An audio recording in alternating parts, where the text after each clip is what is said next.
Welcome to TT's Tutorials, a draggy DIY. Today I'm going to be showing you how to do this super simple and glamorous updo from any old shoulder length or bob synthetic wig. It's a great way to add a bit of glamour back into your life. All you will need is a shoulder length wig, some ribbon, hairpins or clips, a couple of hairbrushes, a backcombing comb, hairspray and a hairdryer if you have one. To start off, you are going to need to pin your wig down onto your wig head correctly. This is really important as it will keep your wig in place and secure it while you're styling, but it will also mean that the lace on the front of your wig will not rip while you're styling it, which is super important. So I place my ribbon all around the hairline and pin through the ribbon and the lace of the front of the wig approximately 1 inch apart, the entire way around the edge.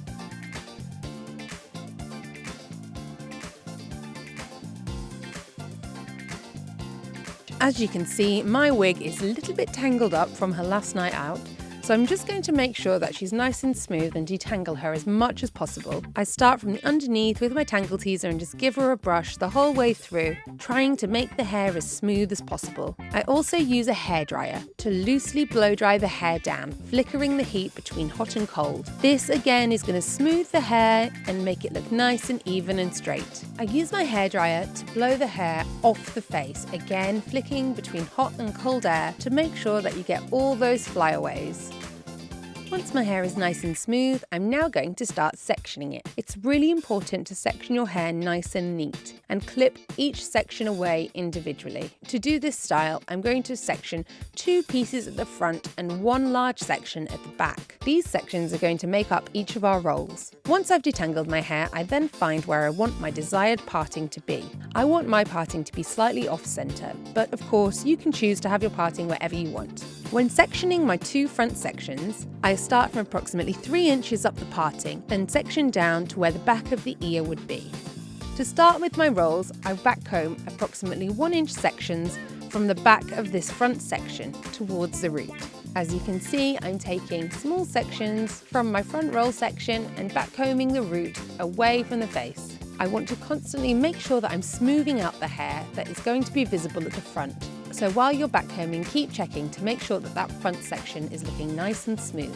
The backcombing I'm going to create is just to add a little bit of volume at the base of my roll. So you don't want the backcombing to be too extreme. You just want enough to make sure that the clips have got something to hold on to and that the roll has got a little bit of boost at the base. Once I've smoothed out the front of my hair, I then begin at the ends and use my fingers to roll the hair down towards the base. You want to keep the hair as tubular as possible, so you can use your fingers to separate it as you go. This might take you a few attempts, but believe me, it's actually pretty easy. I've had a little bit of practice at this, so I can normally get it in one go, but if you need to give it a couple of goes, don't be afraid to. It's all about practice. When you've got your desired roll shape, you then want to begin pinning it from the inside, making sure that you hide the pins as much as possible. You can add a little bit of hairspray as you go and mold it with your hands. Keep pinning, and if you need to, use a clip to secure the roll in place just while you keep styling the rest of the wig. You want to do the same on the other side. You might want your rolls to be symmetrical, or you might want to have one roll bigger than the other.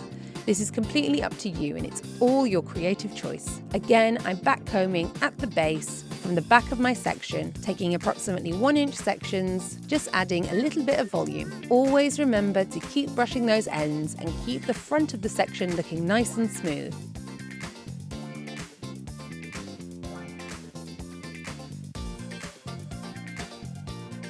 Take your time with this, there's no need to rush.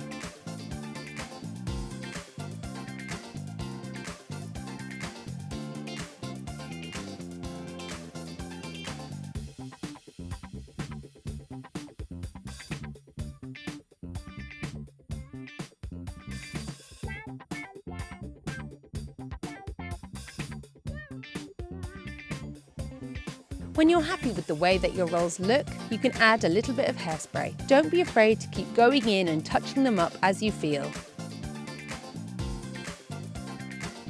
When you begin on your back section, you want to start adding a bit of volume around the crown area. So I work my way down the back of the head, adding volume at the root by backcombing. Again, I make sure that the hair on the very top of the wig is nice and smooth so that it looks nice and neat when we're finished. But I want to add as much volume at the root as possible so that we get this nice rounded shape at the back.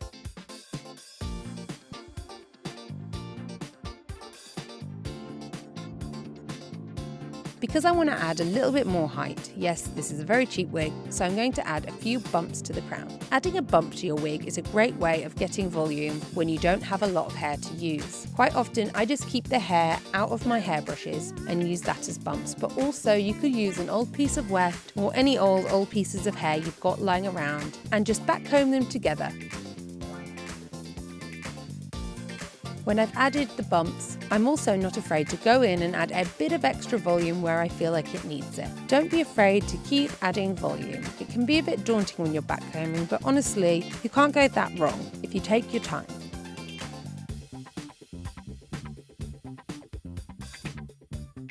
Now you can begin to see my desired shape at the back of the head. I'm then going to use a piece of ribbon or elastic and pin it from the front around the back. Pull the hair closely towards the neck, as you can see. Don't be afraid to rearrange the hair with your comb or smooth it out with your fingers. This is a really old wig styling technique that's been used for decades. Using ribbon or lace to hold the shape of the wig in place is a really great trick.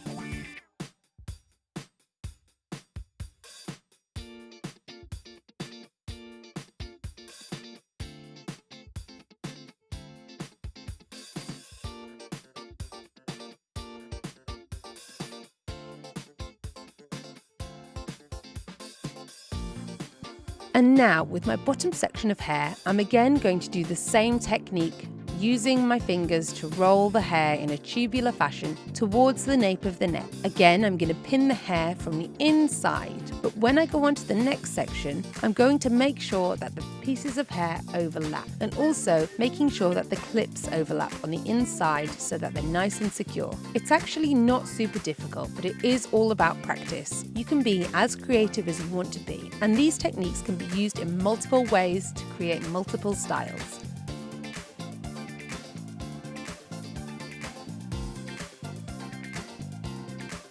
I work my way around the wig, taking 2-inch sections, giving them a smooth out and just twisting them in a tubular fashion with my fingers, pinning on the inside and overlapping the hair where possible so it looks like one giant roll. Practice makes perfect.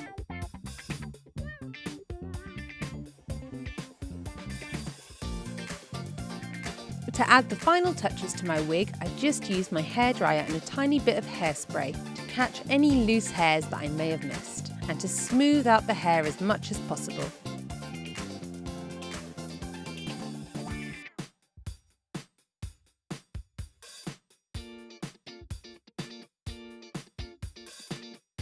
I also use my hairdryer on a very low setting to blow hair into the rolls. This just gives them a bit more of a tubular shape. Don't be afraid to use the tail of your comb to pull out any bits that you think need a bit of extra lift. It's all about the final touches. This is a really easy style to do, and this technique is actually super versatile. I can use my hairspray and my hairdryer together to cement the style in place and smooth out the edges and just to sharpen up those circles inside of the rolls. It took me about 1 hour to do this style, so it's actually pretty quick, and that was including the million years it took me to detangle it. And there you have it, a super simple way to get a bit of film star glamour to your everyday life. I hope you've enjoyed this tutorial. Thank you so much for watching, and if there's anything you would like to see, please do let me know.